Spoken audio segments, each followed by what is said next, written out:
3일 동안 여러분들과 함께해서 참 행복했습니다. 너무 아름다운 하나님의 사람들 만나서 좋습니다. 제가 전 세계 많이 다녔어요.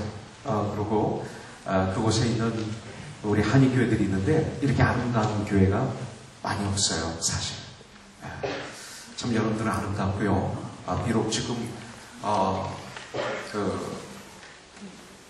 저는 얼굴을 보거든요. 기대를 하고 계신가, 지금 흥분 중에 있는가, 피곤한 그대로 있는가. 그런데 우리 한국의 얼굴은 지금 기분이 좋아도 화난 얼굴이에요, 사실은. 그래서 거울을 보고 우리가 연습해야 돼요. 요한서에 보니까 사랑도 연습해야 있어요. 그 의사도 프랙티스 해야 돼요. 그래서 우리 얼굴은 그분의 거울입니다. 우리는 그리스도인들이죠. 예수님을 따르는 무리들. 그래서 그 얼굴을 잘 훈련하셔서 예수님을 잘 증거하는 우리 얼굴도 됐으면 좋겠습니다. 얼굴 한번 서로들 악수도 하지 마시고 서로들 한번 봐주세요. 내 얼굴 예수님의 얼굴이지? 네. 얼마나 좋아요. 그죠? 무엇보다도 우리 김한종 목사님 다시 만나서 전 너무 반가워요. 너무 좋았고요. 며칠이지만 교제하고 돌아가게 되어서 너무나 감사합니다. 어젯밤에 그 모임에 제가 참여했는데 목사님 저를 데리러 오셨어요. 그런데 싹장이 뭐라고 하냐면 오야봉 오셨다 그러는 거예요. 오야봉 오셨다. 그래서 그 말이 얼마나 포근한지. 자기 담임 목사를 오야봉이라고 할 수 있는 교회구나. 카페 집단은 아니고 오야봉이라고 할 수 있는 그런 교회구나. 그래서 참 마음이 포근했습니다. 그러면서 그렇게 반가워하고 한 지체가 되어서 존중하고 사랑하고 존경하는 그 모습 얼마나 좋았는지 모릅니다. 저는 그 기본 점검이 굉장히 중요하다고 봅니다. 정가는 그날까지 우리 그리스도인으로서 나의 그리스도인의 가장 기본을 점검하는 그런 내가 된다면 절대 흔들리지 않고 정말 그러면 그럴수록 더 주님의 힘쓴 자가 되라. 너희 수고가 절대로 헛되지 않은 줄을 암이니라. 고린도전서 15장 58절 말씀대로 살아갈 수 있는 출발점이라고 저는 분명히 봅니다. 그래서 첫날은 4가지 기본, 성도의 기본 4가지가 있는데 나와 나 자신의 관계, 그리고 나와 하나님과의 관계, 그리고 나와 성도와의 관계, 교회에서, 그 다음에 나와 믿지 않는 세상 사람들과의 관계를 정립해야 되는데 첫날은 2가지밖에 못했습니다. 그러나 성도와의 관계, 세상과의 관계는 우리 목사님이 잘 해주시려 믿어요. 그리고 어제는 창세기 1장, 2장, 3장의 말씀을 통해서 하나님의 이 천진 만물을 창조하신 창조의 원칙이 있으십니다. 그 원칙을 잘 알아서 그 원칙대로 우리가 살게 되면 아주 즐거운 교회 생활을 할 수가 있어요. 왜냐하면 우리 그리스도인들이 교회 생활이 만족이 없어요. 참 교회에 아픔이 많아요. 정말 서로 사랑하고 하나가 된 것을 굳게 잡아 지켜 정말 이 땅에서 빛과 성도 역할을 감당하며 세상이 주지 못하는 부유한 삶을 살며 서로를 사랑하며 주님을 기쁘시게 하는 이 땅을 살아가는 가운데 하나님의 우리에게 향하신 목적이 있으세요. 뜻이 계세요. 그 뜻을 발견해서 목적 있는 삶을 살아가는 이런 우리들의 삶만 살아도 힘든 엄청난 전쟁인데 그런 삶은 살기 전에 서로들 싸우고 서로들 시기하고 질투하고 갈라져서 교회가 또 세워지고 갈라져서 세워지고 그러면서 하나님의 뜻이라고 그러고 이런 일들이 반복이 되니까 목사님들도 성도님들도 정말 이 시대 혼돈 속에 있을 수가 있어요. 참 즐거운 교회 생활이 얼마나 중요한지 몰라요. 그러면 부부 생활이, 자녀 교육이, 그리고 세상에서 힘있게 살아갈 수가 있습니다. 우리는 하나님의 사람들이기 때문에 영적으로 바로 서지 않으면 이 세상에서 힘있는 삶을 살 수가 없는 거죠. 그래서 오늘 시간이 될 때까지 이 시간 말씀을 나누기를 원하는데 그렇다면 이 성령 충만한 생활 이것이 얼마나 중요한지 몰라요. 누가복음과 사도행전은 하나라고도 볼 수 있어요. 그러니까 이방인 의사 누가가 하나님으로부터 받아 기록한 말씀이 누가복음하고 사도행전입니다.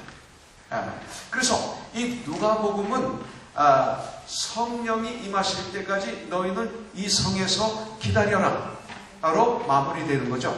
그러면서 사도행전은 그 말씀에 순종해서 주님이 승천하실 때 그렇게 말씀하시고 명령하시고 승천하셨어요.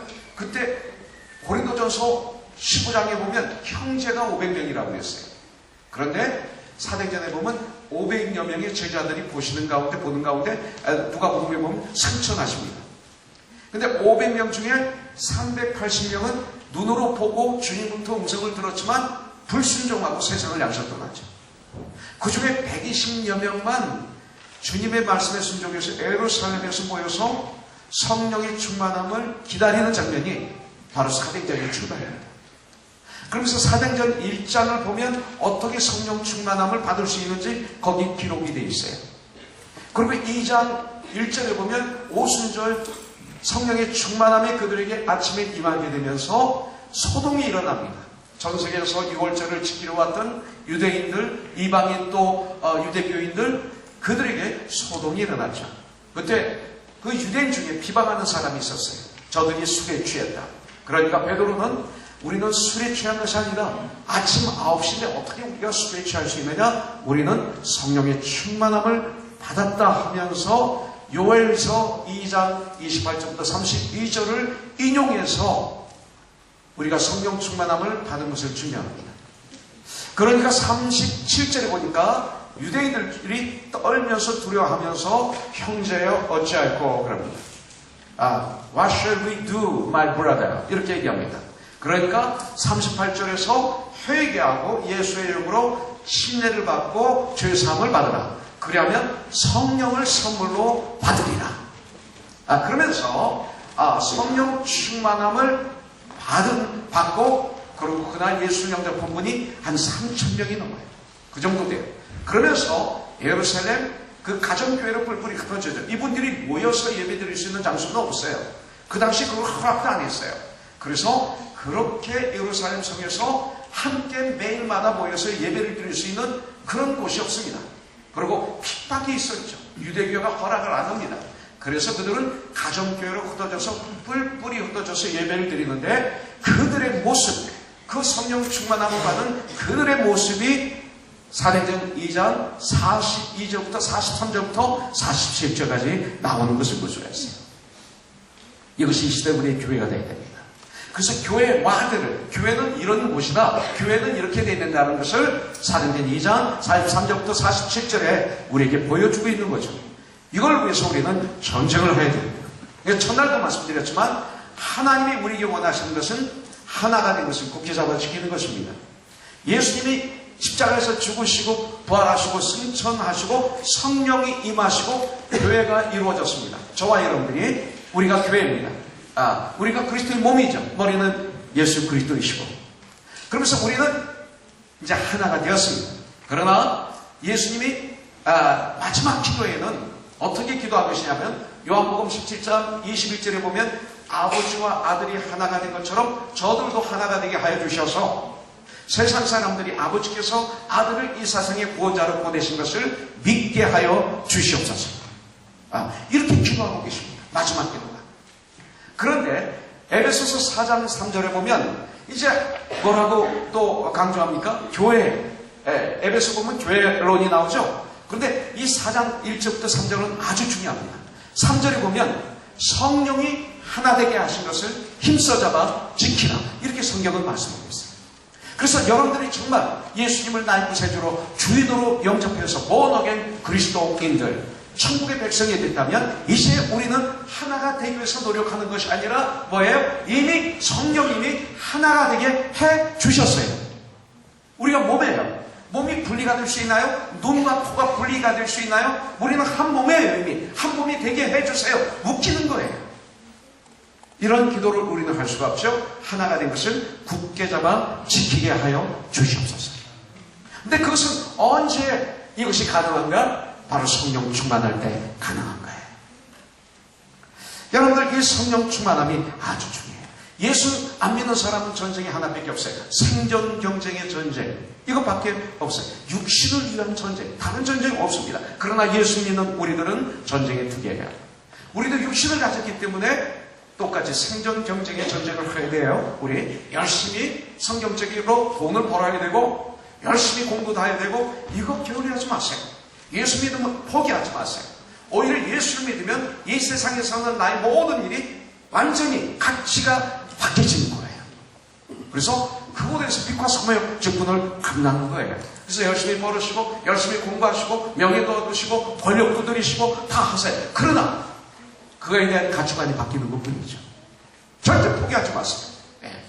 이 육신을 가졌기 때문에 우리도 육신의 전쟁을 우리가 해야 됩니다. 생존 경쟁의 전쟁을 해야 됩니다. 그런데 우리들에게는 한 가지 전쟁이 더 있어요. 그것이 바로 영적인 전쟁입니다. 사탄과 매 순간 싸우는 영적인 전쟁이 우리에게 있어요. 그래서 이 두 가지 전쟁에서 이길 수 있는 유일한 비결은 성령 충만한 삶이에요. 성령 충만함을 받아서 성령 충만한 삶을 살아야 돼요.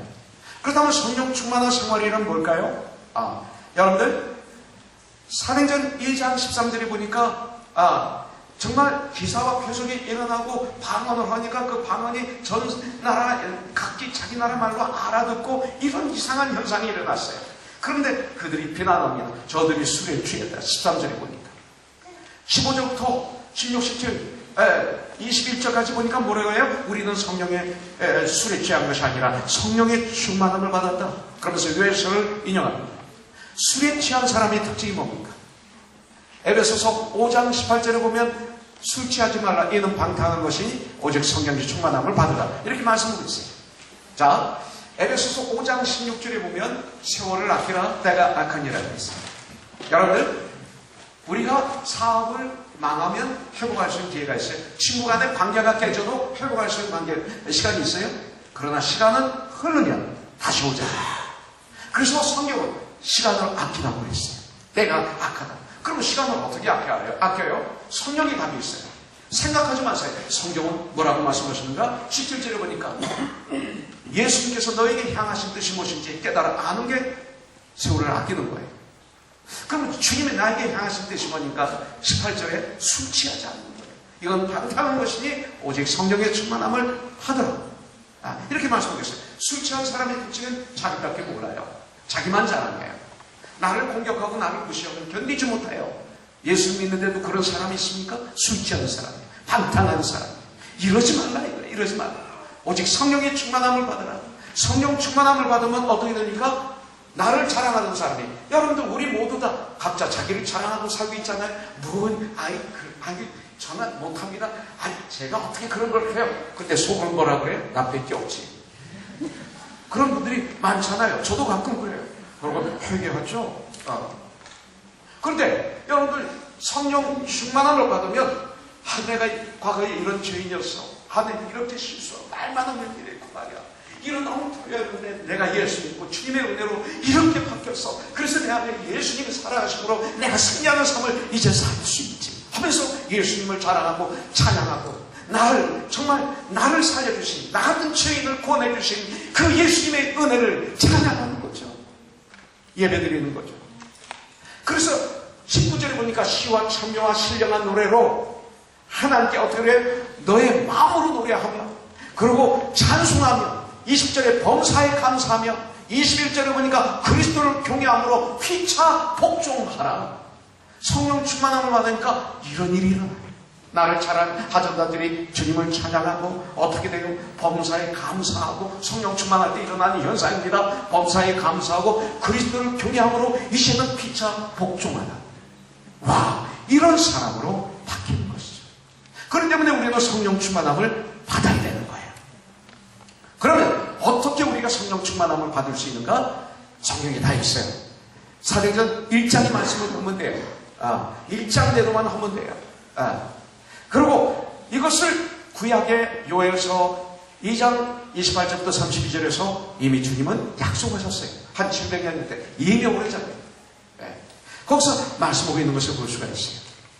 여기서 보면 뭐라고 그랬어요? 요엘서에 보면 말세에 내가 믿는 자들에게 누구에게? 이 중에서 어떤 누구에게만? 아니에요. 말세에 내가 믿는 자들에게 성령을 충만함을 부어주겠다. 이건 약속입니다. 약속이에요. 그래서 어떻게 그러면 우리가 성령 충만함을 받을 수 있는지 이걸 우리가 한번 보기를 원합니다.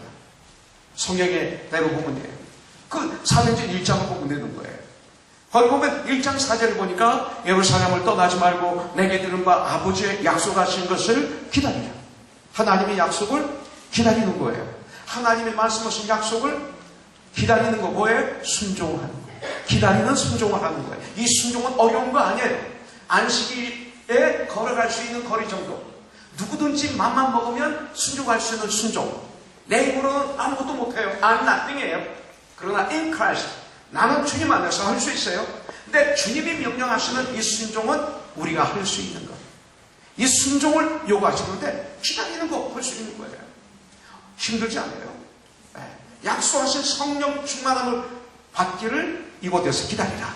이렇게 명령하고 있죠. 5절에 보니까 요한은 물로 세례를 베풀었으나 너희는 몇 날을 못 뛰어 성령으로 세례를 받으리라 하셨는데 이 약속을 믿고 순종하는 거예요. 5절에 받으리라 말씀하셨어요. 14절에 보니까 여자들과 예수의 어머니 마리아와 예수의 아우들과 더불어 마음을 같이하여 오로지 기도에 힘쓰느니라. 이 말씀에 순종해서 그들은 예루살렘 다락방에서 모여서 기도에 힘쓰느니라. 이 순종하는 거예요. 이런 순종. 자, 이 말씀을 기다리라는 말씀에 의해서 그 감람산에서 예루살렘 성으로 돌아왔다. 12절에 보니까 안식일에 걸어갈 수 있는 거리 정도의 순종. 5장 32절 보니까 사도행전 우리는 이 일의 증인이요 하나님이 자기를 순종하는 사람들에게 주신 성령도 그러하리라. 자기에게 순종하는 자들에게 주신 성령도 순종이에요. 이런 순종의 삶을 사십시오. 하나님의 시간에 하나님의 장소에서 놀라운 하나님의 성령의 충만함을 체험하게 될 줄 믿습니다. 그 다음 하나가 들어있어요. 사도행전 2장 16절에 보니까 베드로가 유대인들의 어떤 그 curse, 어떤 그 비난에 뭐라고 말하고 있어요? 이제 곧 선지자 요엘로 말씀하신 것이 일렀으니 베드로가 나 봐라 성령 충만함 받았다 그러지 않고 예수님이 40일 동안 금식을 하신 다음에 마귀의 시험을 받으실 때 나는 하나님의 아들이다 물러가라 하시지 않고 뭐라고 말씀하셨어요? 말씀이 성경에 말씀하시면 신명기를 인용해서 마귀를 대적하시죠. 하나님이신 예수님. 왜? 그렇게 하면 이길 수 있습니다. 보여주시는 거예요. 여기서도 베드로가 증거를 뭐로 대고 있어요? 요엘로 말씀하신 것이니 일렀으니 말씀을 가지고 유대인의 그 비난을 방어하고 공격해요. 여러분들 그렇기 때문에 성령 충만함을 받기를 원합니까? 하나님 말씀을 낮과 밤으로 묵상해야 돼요. 굉장히 중요해요. 시편 1편에서는 어떻게 시작해요? 복 있는 사람은 악인의 길을 쫓지 아니하고 죄인의 길에 서지 아니하고 오만한 자의 자리에 앉지 아니하고 오직 하나님의 말씀을 즐거워하여 그 말씀을 낮과 밤으로 묵상하는 자가 복이 있다. 이러면서 시편을 출발해요. 그리고 마지막 시편 마무리는 시편 150편 6절로 마무리하죠. 호흡이 있는 자마다 여호와 하나님을 찬양하라. 이런 사람은 이제 호흡이 있어요. 생명이 있어요. 살았지만 죽은 자들이 많아요. 교회 나오지만 예수 모르는 사람들이 많아요. 구경꾼도 많아요. 그런데 호흡이 있어요. 생명이 있어요. 이런 사람들만 하나님을 찬양하라. 그러면서 시편은 마무리하고 있는 것을 볼 수가 있어요.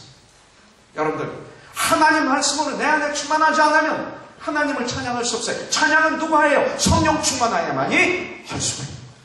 내가 찬양하면 그 노래에서 내가 나와. 내 목소리 나야. 나. 그건 찬양이 아니죠. 요한계시록 1장 3절에 보면 이 예언의 말씀을 듣는 자들과 읽는 자들과 그 가운데 기록한 것을 지키는 자들은 복이 있나니 때가 가까우니라 성경은 말씀하고 있어요. 전날도 말씀드렸죠. 헬렌 켈러 여사, 입으로 말하지 못하고 눈으로 보지 못하고 귀로 듣지 못하는 헬렌 켈러 여사. 그러니까 사람을 만납니다. 누구를 만나요? 만나면 그렇게 중요한 거예요.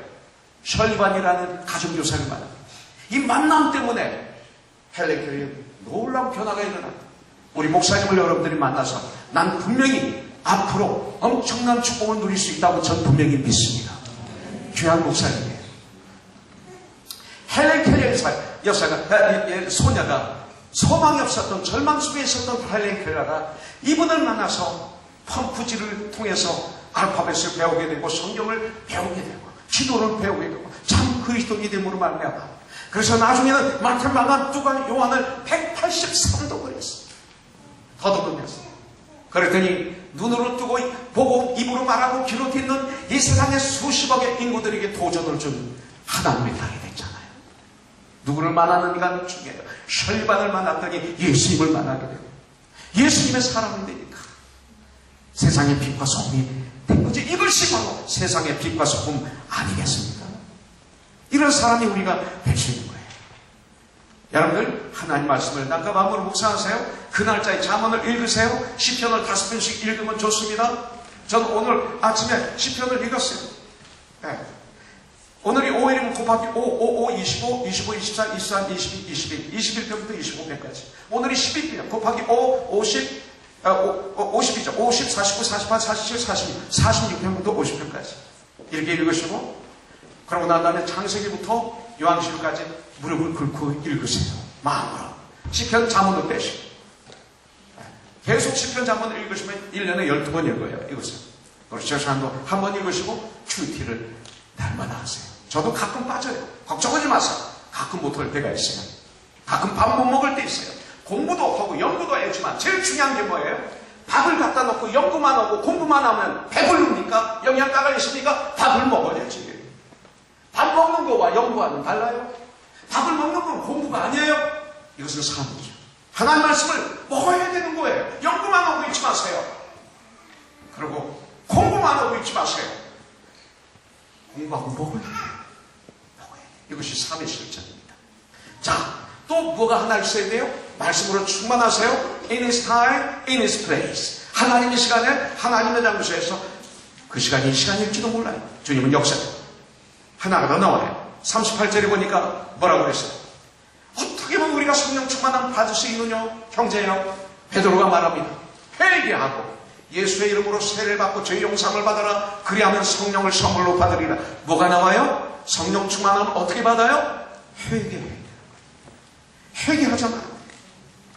여러분들 그 120명의 제자들이 다락방에서 모여서 뭐를 했을까요? 화토를 쳤을까요? 농담을 했을까요? 음식을 얻고 떠들며 놀았을까요? 아니죠. 분명히 믿기는 철저한 회개를 했어요. 베드로의 고백에 회개하고 자기의 고백입니다. 베드로가 회개할 일이 얼마나 많았겠어요. 예수님을 3번씩이나 부인했던 수제자였습니다. 비겁했습니다. 범죄였습니다. 아마 제가 알기로는 눈물로 10일 동안 피나는 정말 회개의 기도를 하지 않았을까. 찬송을 통해서 회개의 찬송을 주님께 철저하게 가슴을 치며 애통해하며 통해하며 가슴을 찢는 철저한 회개를 하나님 앞에 하지 않았을까. 그래서 10일 승천하시고 난 다음에 10일 후에 하나님의 시간에 하나님의 놀라운 역사가 일어난 줄 분명히 믿습니다. 그래서 요엘서 2장 28절부터 32절에 보면 말씀 믿는 자들에게 성령을 부어주신다고 그러셨는데 그 전에 12절 13절에 보면 거기서 여호와가 말씀한다고 그랬어요. 금시하며 애통해하며 뜨겁게 나에게 돌아오라. 너는 옷만 찢지 말고 마음을 찢고 주님께 돌아오라. 회개를 말씀하고 있어요. 그 돌아온 사람들에게 성령이 임하신다고 성경은 말하고 있어요. 우리가 회개하면 주님은 용서해 주세요. 주님은 자비하신 분이세요. 철저한 회개해라. 이거의 원뜻은 내 마음을 깨끗이 비워라. 청소하라. 이 뜻입니다.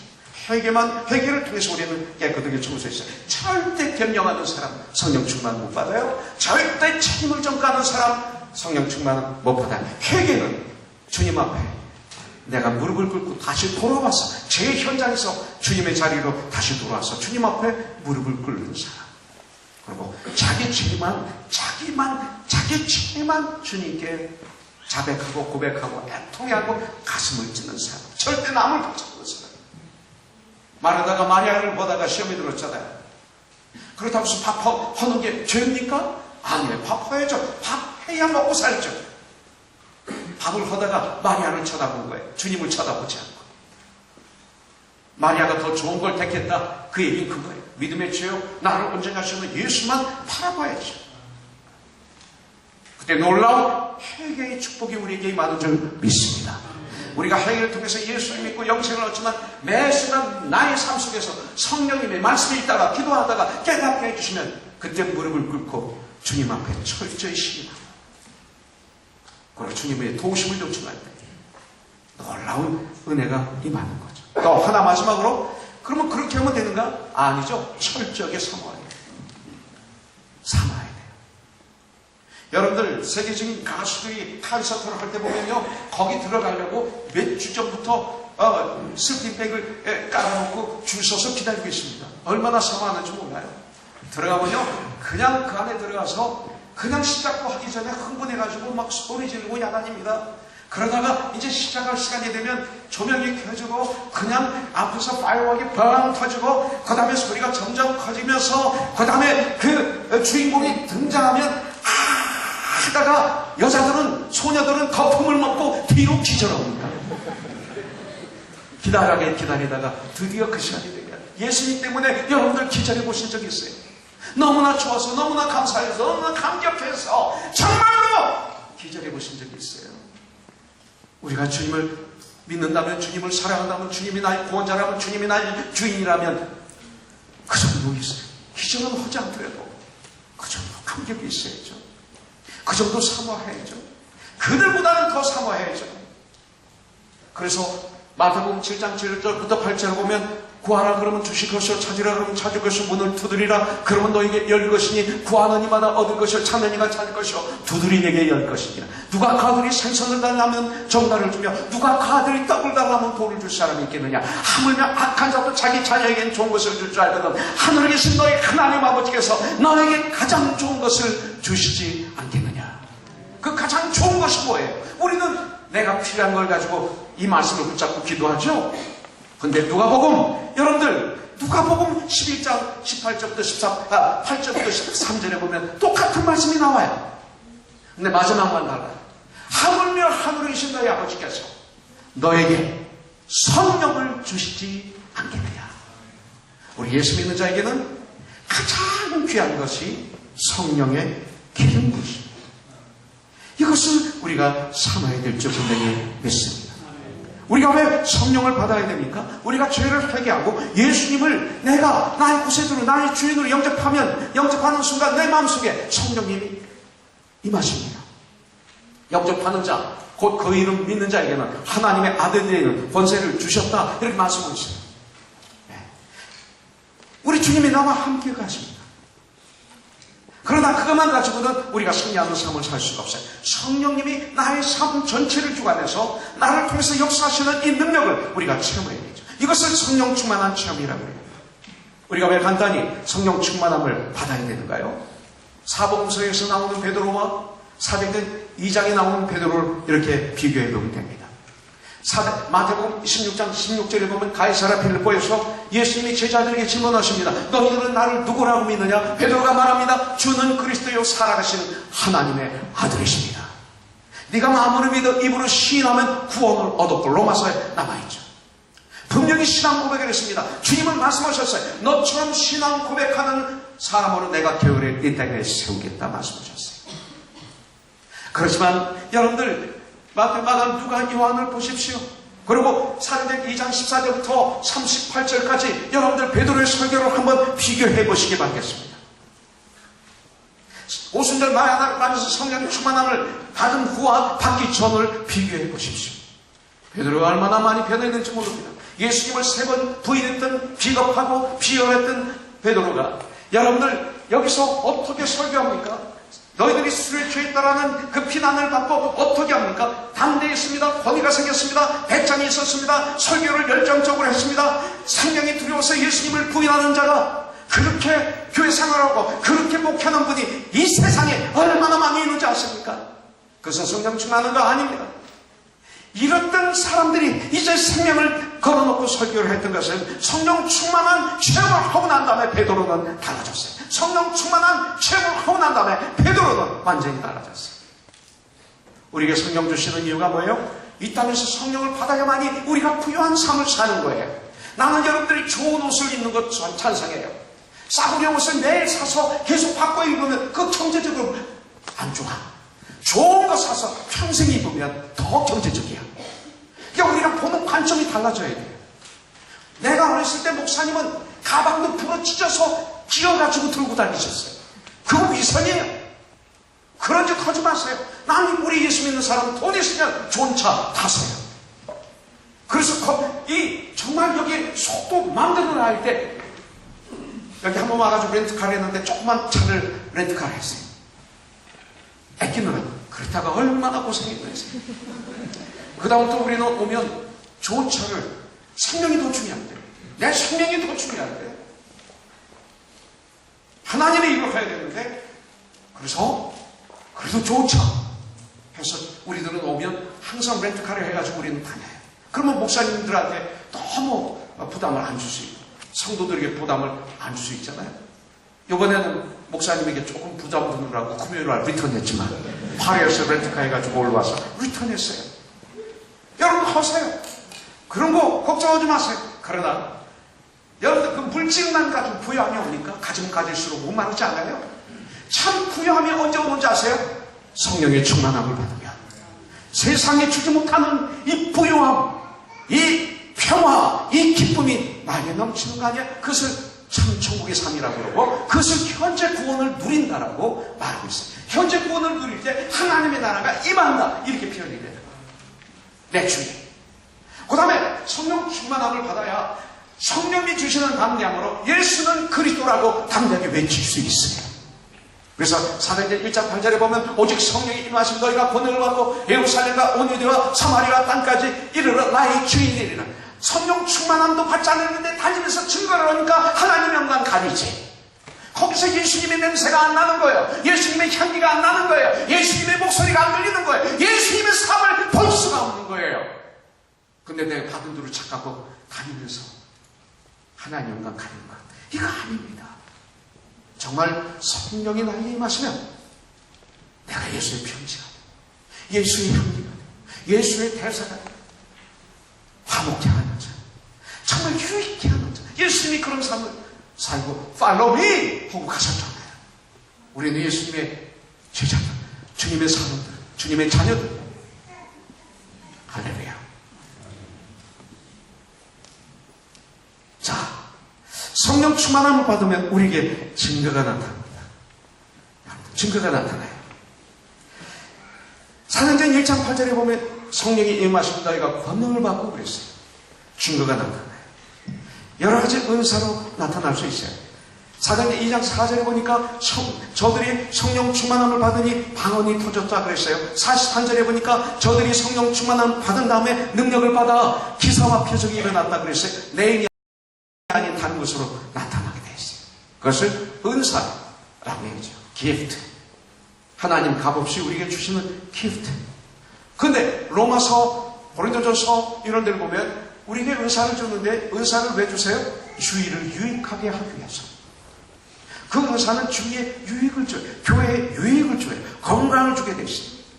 그래서 은사를 주세요. 그래서 로마서 12장 6절에 보니까 우리에게 주신 은혜대로 받은 은사가 각각 다르니 혹 이언이면 믿음의 분수대로 이렇게 말하고 있어요. 그런데 로마서 12장 6절에 그렇게 나와 있는데 4절부터 5절에 보면 지체, 우리가 한 몸에 많은 지체를 가졌으나 아까 바이올린, 피아노 그리고 바리톤인가요? 좋았어요. 소프라노 좋았어요.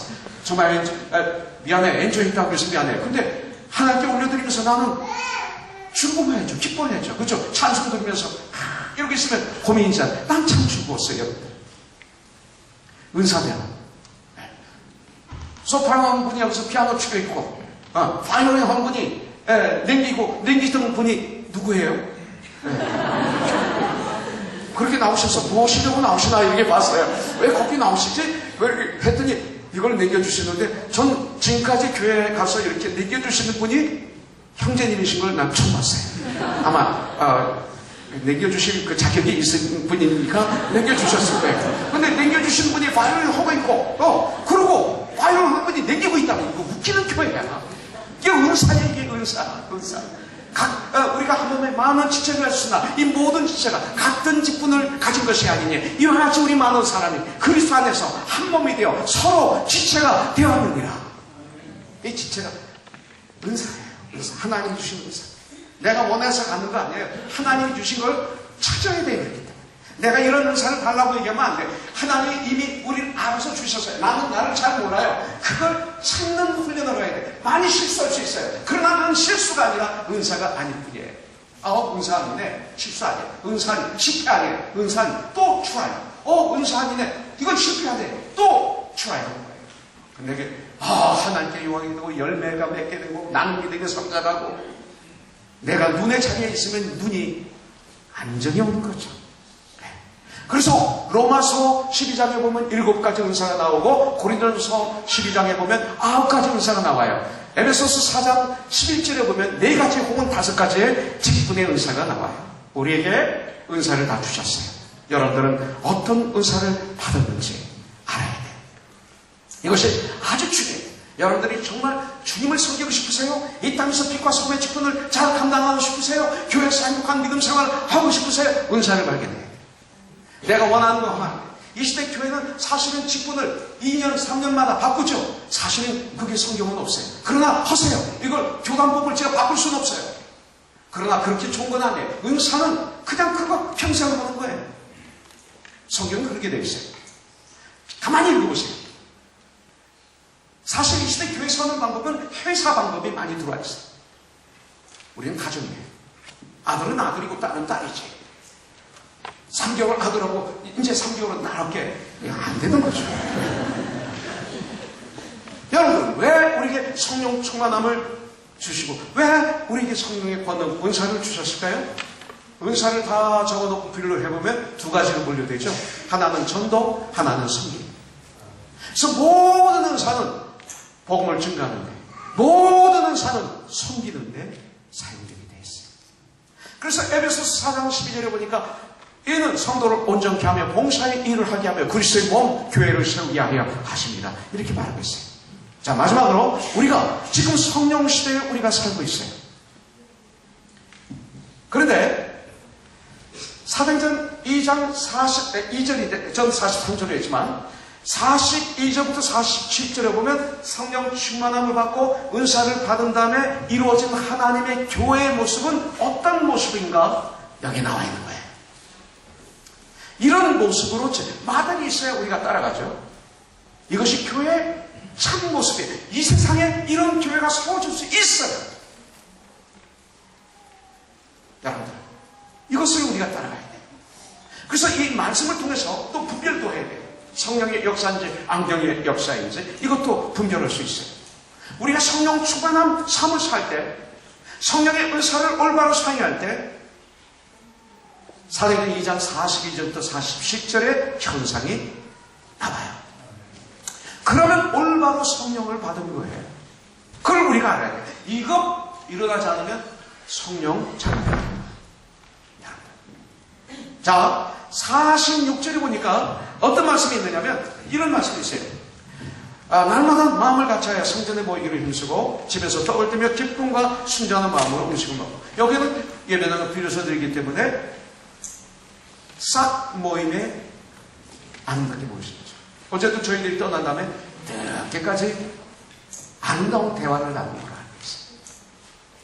이게 가는 거죠. 하나님에 대한 열심을 이미 교회, 이런 지역에 있는 교회들을 보면 이제 목장, 싹, 또 어떤 거기는 다락방 여러 가지를 쓰지만 똑같은 거죠. 그런 걸 통해서 우리가 봐야 돼요. 열심히 되죠. 하나님에 대한 열심. 그 다음에 42절을 보니까 그들이 사도의 가르침을 받아 서로 교제하고 떡을 떼며 오로지 기도하기를 힘씁니다. 성도 간의 사랑이 예수님의 사랑으로 아주 더 두터워졌어요. 복음으로 교제. 여러분들, 그들이 사도의 가르침을 받아 서로 교제하고, 이 교제는 나이로 하는 거 아니에요? 이 교제는 직업으로 하는 거 아니에요? 이 교제는 예수 하는 교제.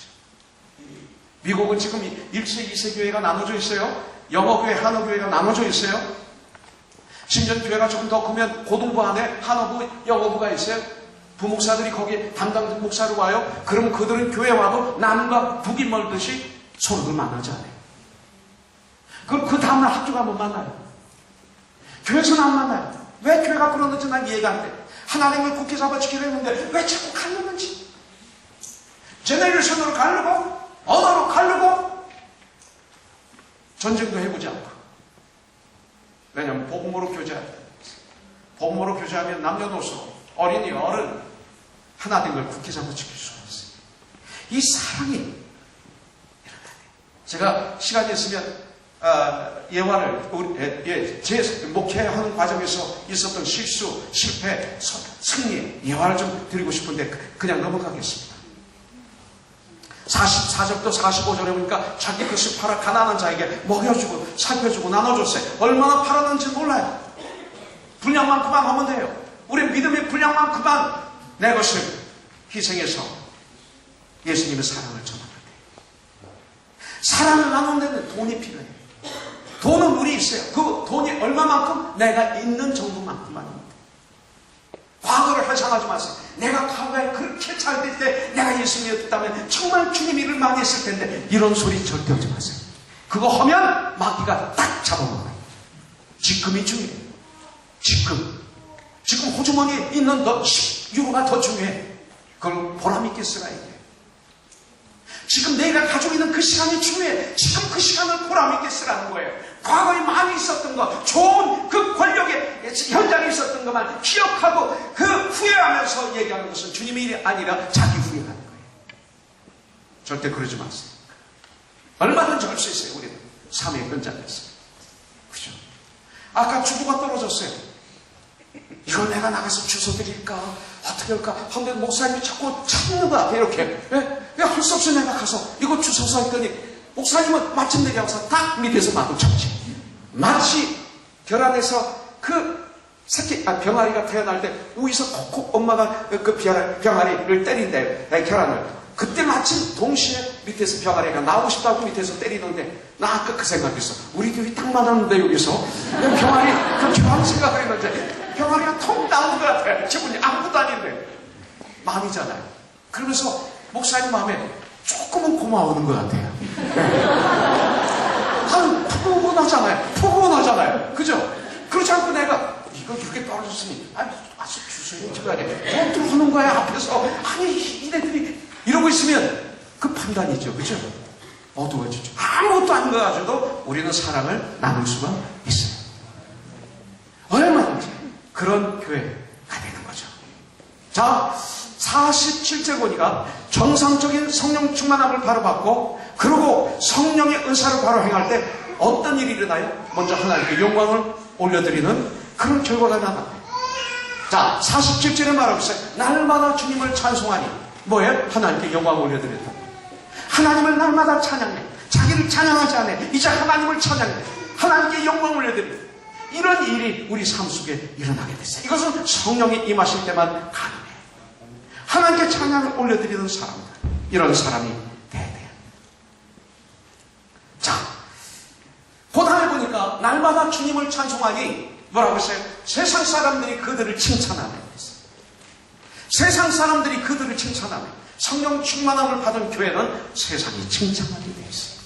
바리새인들은 예수님을 죽이려고 하고 서기관들은 예수님을 죽이려고 했지만 세상 사람들은 그들을 칭찬하네. 이런 일이 일어나야 돼요.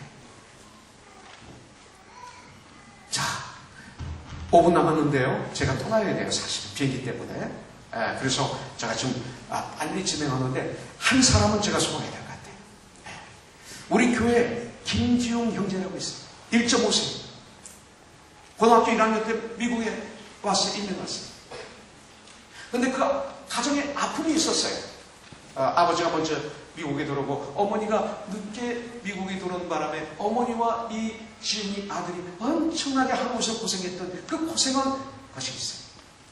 그리고 미국에 들어오니까 이 상처가 지워지지 않아서 교회를 나갔지만 그러나 그 어린 소년이 술을 배우고 담배를 배워서 이제는 술을 안 먹으면 20대 초반인데 20살인데 그때 술 안 먹으면 술이 또 알코올릭이 됩니다. 담배에 중독 걸린 거예요. 나중에 간증을 들어보니까 710번이라는 프리웨이가 있는데 술 먹고서 운전하고 집에 가다가 그냥 710번을 끝까지 갔다 끝까지 내려왔다 끝까지 갔다 끝까지 내려왔다 하모니까 새벽이 되더래요. 야, 너 부동산고 안 나가면서 정말 하나님의 은혜로 기적이구나. 야, 너 참, 야. 그래. 술 먹고 맞아서 온몸에 멍이 들어서 죽기 직전에 교회에 온 적도 있고. 토요일날 우리가 교회 처음 시작할 때 토요일날 그렇게 찬양 연습하고 주일날 안 와요. 왜 얘가 이러지? 내일 보자고 했는데 찬양 연습하고 가가지고 반주회에서 혼자, 얘는 꼭 혼자 먹어. 맥주, 그 다음에 소주. 그리고 아침에 일어나니까 냄새가 너무 나서 파킹락에서 교회를 못 들어오는 거예요. 그러다가 돌아서서 가고 이랬더니 우리 교회에서는 저부터 시작해서 쟤는 안 돼. 하나님도 쟤는 버렸어. 하나님도 쟤는 포기했어. 이런 아이들이나 되지. 내가 여기에 더 신경 쓰자. 그랬는데 이런 아이는 대제했던 청년은 나가고. 그리고 이 친구가 베이스 기타를 치다가 갑자기 그냥 무릎을 꿇더니 통곡하면서 콧물 눈물 내가지고 땅바닥을 치면서 막 회개하던지. 그러고 이 점점 변화되는 거예요. 술 끊으려고 전쟁으로. 우리 집에도 막 찾아오고. 뭐 술 먹다가 걸려가지고 경찰서 가서 청소하고 발찌 차고 다니고 있어요. 이거 참는 거예요. 나중에는 이제 인생 마무리가 될 것 같으니까 찾아왔어요. 저와 제 앞에서 한 3시간 가만히 있어. 얘기해. 말을 못해. 그러다가 한 3시간쯤 지나면 됐습니다 목사님 감사합니다 하고 가는 거예요. 그럼 우리는 뭐야 이거 도대체. 변화되기 시작. 술 끊고 담배를 끊고 여자 끊고 다 끊었어요.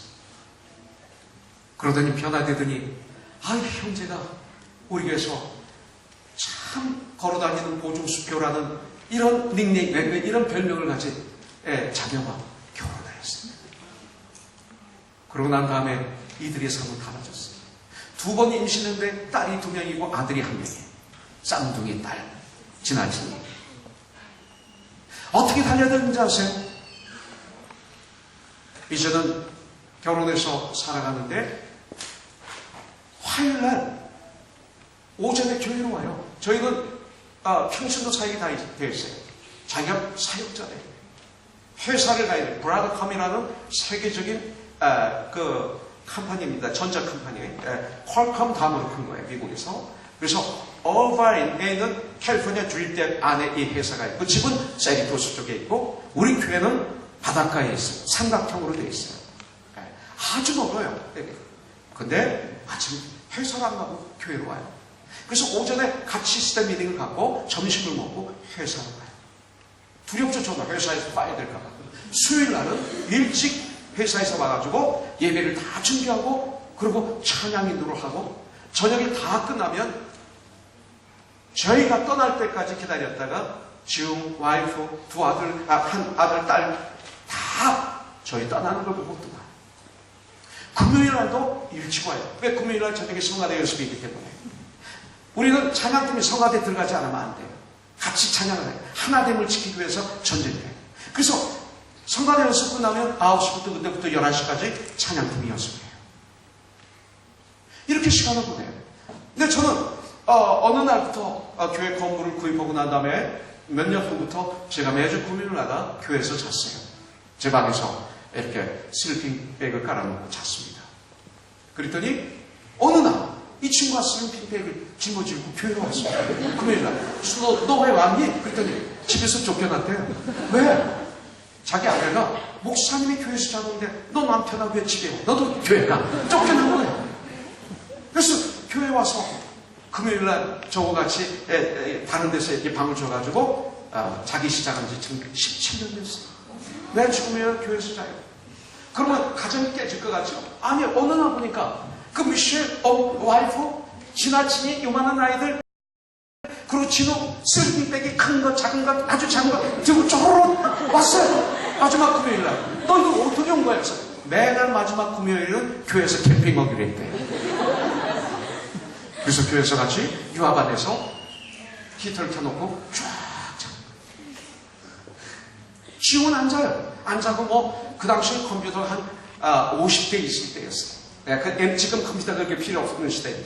컴퓨터 다 업데이트 시키고, 방송실 그 정비 막 하고, 그 다음에 오디오실 만지고, 전기 기술 자격도 가지고 있고, 이 기술이 있으니까 조명을 다 조습하고, 화면 거치 세워요.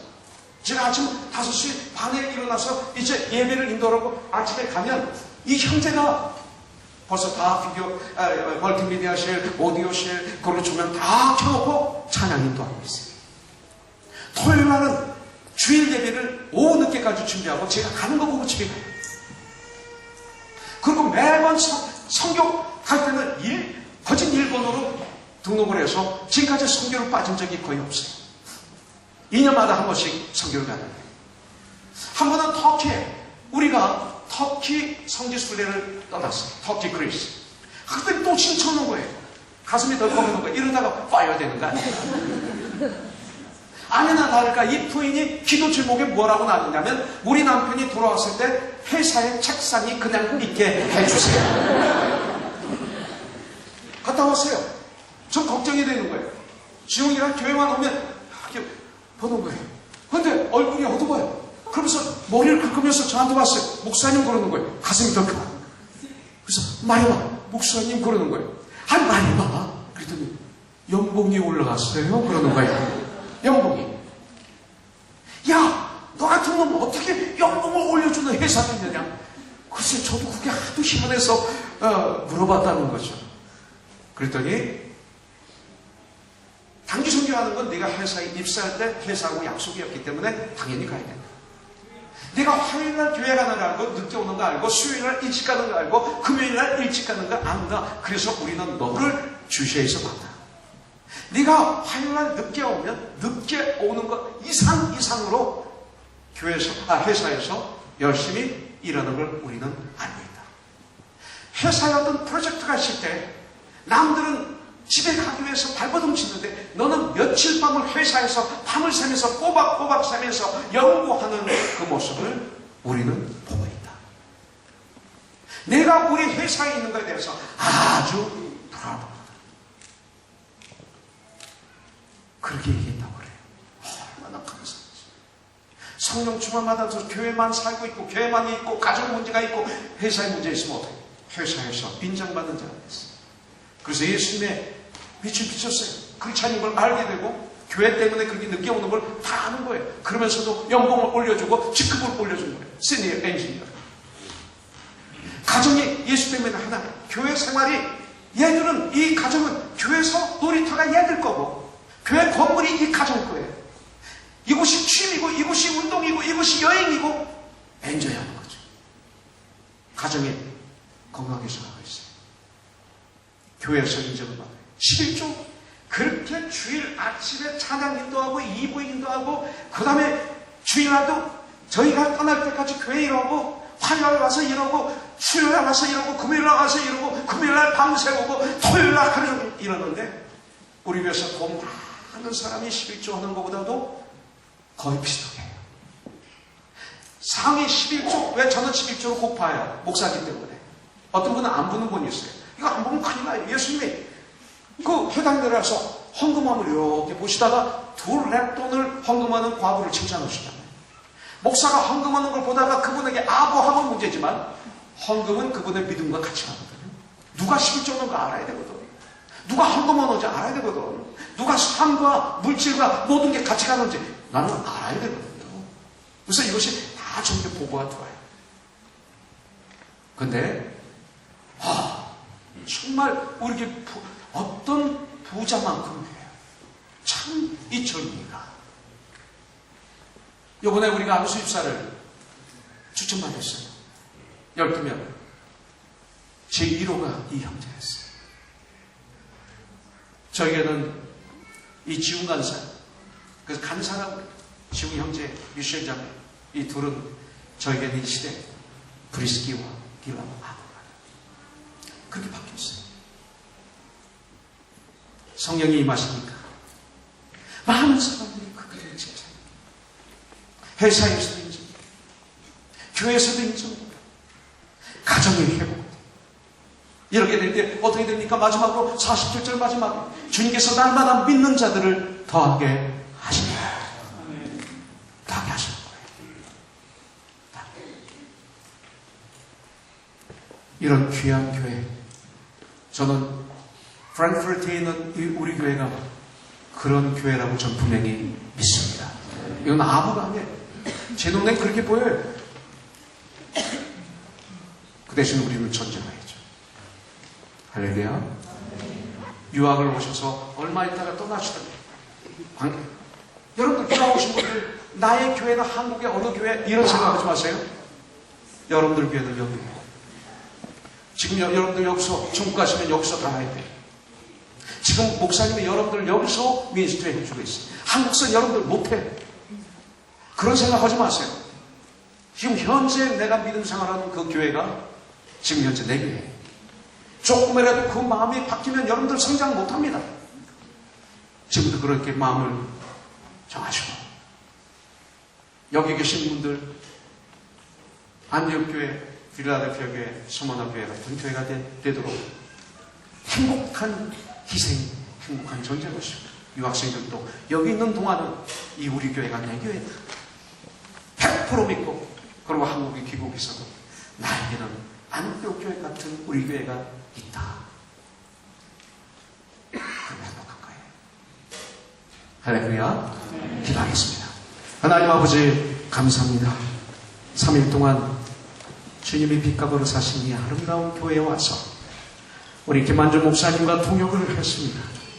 하나님의 말씀 땅에 떨어지지 않게 해주시고 우리의 심령에 떨어져서 30배, 60배, 100배의 열매를 맺어 놀라운 하나님의 축복을 누리며 하나님의 은혜를 누리며 주님이 우리에게 명령하신 그 귀한 일을 정말 성령의 충만함을 받아 권능을 받아서 내 마음을 새롭게 하고 변화를 받아서 예수님의 심장으로 바뀌어서 그 주님이 원하시는 그 일을 하다가 주님 앞에 섰을 때 well done, 참 잘했다, 착하고 충성된 자만, 네가 적은 일에 충성했구나, 내가 너에게 많은 걸 맡기리라, 너는 주인의 즐거움에 참여하리라는 영원한 축복을 받는 우리 교회 사랑하는 형제자매들 다 되게 하여 주시옵소서. 예수님의 이름으로 기도합니다. 아멘.